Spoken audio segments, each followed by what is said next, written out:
உன்னுடைய பாண்டித்யத்தை வந்து டெஸ்ட் பண்ணுறதும் என்னுடைய நம்பிக்கையை அதிகரிச்சுக்கவும் உதவியாக இருக்கும் அப்படிங்கிற ஒரு நம்பிக்கையில் உங்களுக்கு ஷேர் பண்ணுறேன். அந்த ஜாதகம் வந்து என்னன்னு கேட்டிங்கன்னா 5 கிரகம் அம்மா சொன்னது தான். 5 கிரகம் ஒரு ஜாதகத்தில் உச்சமாக இருக்குது அப்படின்னா அதுக்கு வந்து பலனே சொல்ல முடியாது அப்படின்னு சொன்னதுலேருந்து எனக்கு ஒரு தீவிரமான ஒரு நம்பிக்கை வந்தது. எங்கள் அம்மாவோடைய ஜாதக அலசலும் அவங்களுடைய அனுபவம் நம்பிக்கை வந்து அதிலேருந்து கொஞ்சம் கொஞ்சமாக என்னுடைய நடைமுறை வாழ்க்கையும் ஆன்மீக அண்ட் வேத அனுபவமும் வாழ்க்கையில் day to day touring my work and இது எல்லாமே வந்து இன்னி வரைக்கும் நல்லா நடந்துகிட்ருக்கு. அதே மாதிரி என்னால் சும்மாவே இருக்க முடியாது, ஆனால் பண்ணிக்கிட்டே இருக்கணும் பண்ணிக்கிட்டே இருக்கணும். எது வேணாலும் பண்ணலாங்கிறது என்ன முடியுமோ அதை பண்ணிக்கிட்டே இருக்கணும், அவ்வளோதான். ஒரு 2 வருஷம் ரிட்டையர் ஆகி வீட்டில் சும்மா இருந்தேன். அப்போ கூட சும்மா இல்லாமல் எதாவது ஸ்கூலுக்கு போய் இந்த பிரின்ஸ்பால்கிட்ட கெஞ்சி கூத்தாடி எதாவது ஒரு மோட்டிவேஷ்னல் கிளாஸ் மாதிரி எதாவது சொல்லிக் கொடுக்கலாம் அப்படின்ட்டு இது பண்ணி அது மாதிரி 2 வருஷம் பண்ணேன். அப்புறம் வந்து ஒரு ஸ்கூலுக்கு போகிறதா இருந்தாலே ஒரு வாரம் படம் எடுக்க வேண்டியதாக இருக்குது அவங்களோட பர்மிஷனோட. அதாவது விபி கேட்டால் பிரின்ஸ்பால் வரலேம்பாரு, பிரின்ஸ்பால் கேட்டால் இன்றைக்கி எக்ஸாம் பாரு. இந்த மாதிரி அப்படியே ஒரு வாரம் 10 டேஸ் ஒரு கிளாஸுக்கு போகிறதா இருந்தால் நியர் அபவுட் நான் இருந்த இடத்துல ஒரு 15-20 ஸ்கூலுக்கு அந்த மாதிரி போயிட்டு பண்ணிகிட்டு இருந்தேன். பட் வந்து அப்புறம் இங்கே வந்து ஒன்றா லேட்டாக கம் டு நோ தட் பக்கத்துலேயே ஒரு லா காலேஜ் இருக்குதுன்னு எங்கள் ப்ரொஃபஸர் ஒருத்தர் சொன்னார். பக்கத்தில் இருக்கிற ப்ரொஃபஸர் அந்த காலேஜ்லேயே அவர் ஒர்க் பண்ணுறாரு. என் காலேஜில் ஒரு லா காலேஜ் இருக்குது, நீங்கள் வேணால் கேட்பாருங்க. நானே அவரை கேட்டேன் சேரலாமான்ட்டு. கேளுமா அப்படின்ட்டு ஃபோன் நம்பர் கொடுத்தாரு. கேட்ட உடனே சேர்த்துக்கிறீங்களா அப்படின்னு கேட்ட உடனே சேர்த்துக்கிறீங்கன்னாங்க. அப்புறம் வந்து ஒரு 3 வருஷம் ஒரு லா டிகிரியும் வாங்கியாச்சு. அப்புறம் வந்து இப்போ என்னால் சும்மா இருக்க முடியல. இப்போ ஒன்று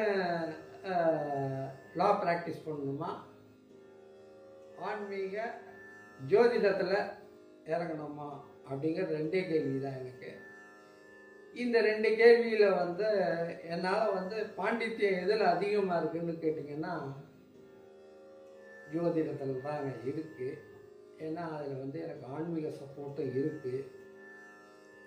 அதையும் மீறி ஜாதகம் வந்து யார் வேணாலும் பார்க்கலாம். இது வந்து ஓப்பன் புக், யார் வேணாலும் கற்றுக்கலாம். யார் வேணாலும் it is nearly mathematics. Open talk, it is merely mathematics. அந்த மேத்தமெட்டிக்ஸை வந்து என் நம்பர் ஆஃப் இது வந்து இந்த ஈக்குவேஷன் வந்து நீங்கள் எடுத்துகிட்டு போகலாம்.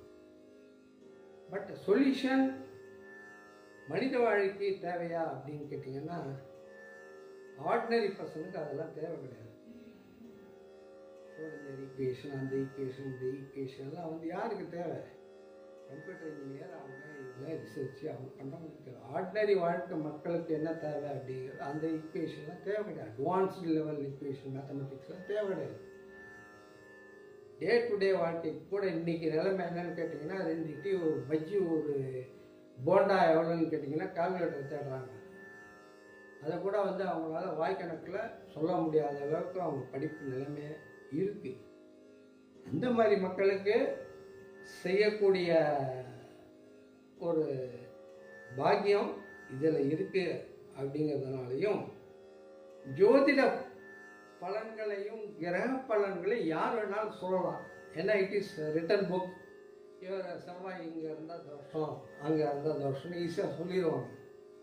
அது எதனால் தோஷம், அதுக்கு என்ன நிவர்த்தி, அதெல்லாம் வந்து சொல்ல முடியுமா அப்படின்னு பார்த்தா யாரும் சொல்ல மாட்டாங்க. இதில் வந்து ஜோதிடத்தில் நான் கண்ட அனுபவம் வந்து என்னன்னு கேட்டிங்கன்னா ஜோதிட கணிதம் வேற, ஜோதிடன் பலன் சொல்லுவது வேற. ஜோதிட பலன் சொல்லும் போது ஜோதிட கணிதத்தையே மாற்றிடுவாங்க அப்படிங்கிறது என்னுடைய தீவிரமான நம்பிக்கை. அந்த நம்பிக்கை இருக்கிறதுனால இந்த ஜோதிடம் பார்த்து நிறையா இங்கே என்னை சேர்ந்துள்ள நெல்லிக்குப்பம் செங்கல்பட்டு மாவட்ட மக்களுக்கு மிக பெரிய அளவில் உதவி செய்யணும். ஏன்னா ஜனங்கள் ரொம்ப கஷ்டப்பட்டுருக்காங்க.